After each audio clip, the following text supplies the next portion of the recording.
Hello, all students. Today we will learn the last chapter of the subject English Pinocchio.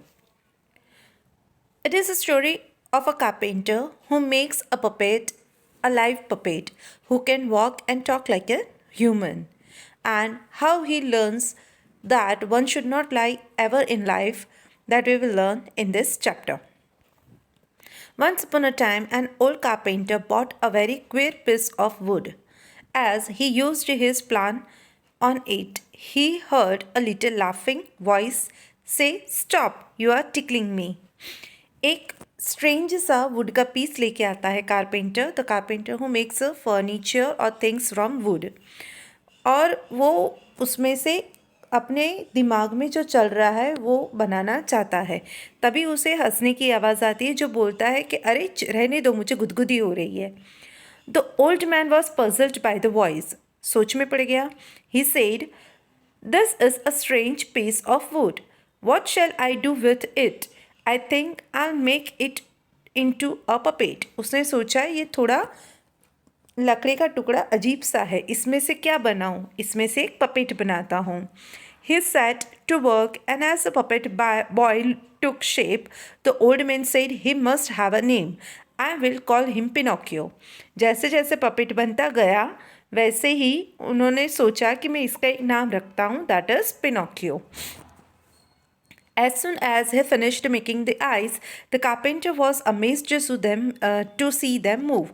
आंखें बनने के बाद देखा कि वो आंखें मूव कर रही है, हिल रही है। Before the mouth was made, it began to laugh. Stop laughing, the old man said. It did stop, but as soon as his back was turned, it put out its tongue and its nose grew longer.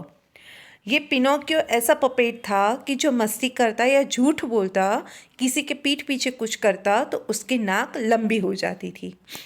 No sooner were its hand ready than it snatched off the carpenter's wig and put it on his own head, and then Pinocchio's nose grew longer. उसने क्या किया?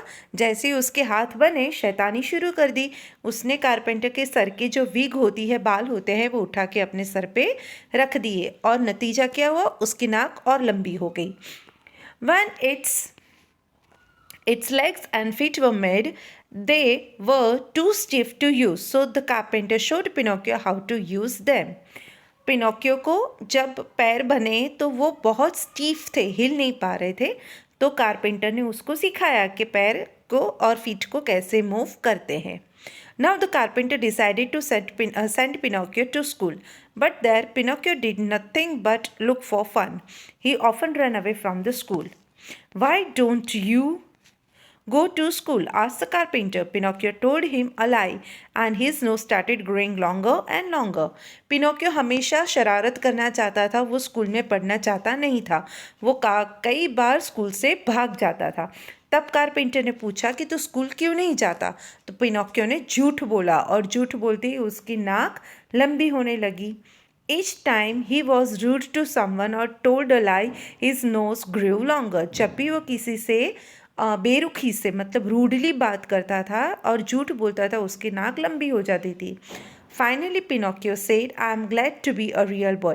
I will never lie again. उसने बोला कि मैं एक अच्छा लड़का, मतलब इंसान बन के, रियल लड़का बन के खुश हूँ। अब मैं कभी किसी से झूठ बोलूँगा नहीं। This story was adapted from the story of Pinocchio. All the hard work has been explained, so refer all the notes, and exercise part has been sent to you. I hope you liked the story and you have understood that one should not lie or being rude with anybody ever in life. Being polite and saying truth is always accepted by every person. Give respect, get respect. Stay at home, be safe.